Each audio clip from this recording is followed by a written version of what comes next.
Hello 4-Hers, my name is Carly Gritmaker and I'm from Hebron Helping Hands, and I am here today to show you how to prep a piping bag.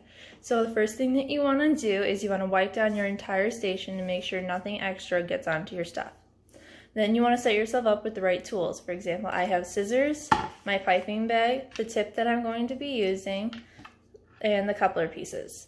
So the first thing that you want to do is you want to take your bottom half of your coupler and you're going to put it into the bag all the way through until it's taut. And you want to take your scissors and you want to mark right up here towards that top and on this extra flap of plastic.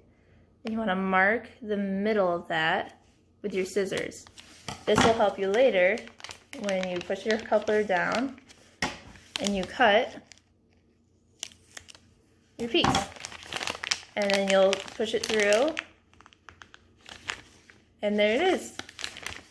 You take your piping tip, and you'll put it on top, and then you take this is like a security, and you rotate it on there, and you're all set. And then in order to get your frosting in there, you take your piping bag, and you just kind of roll it.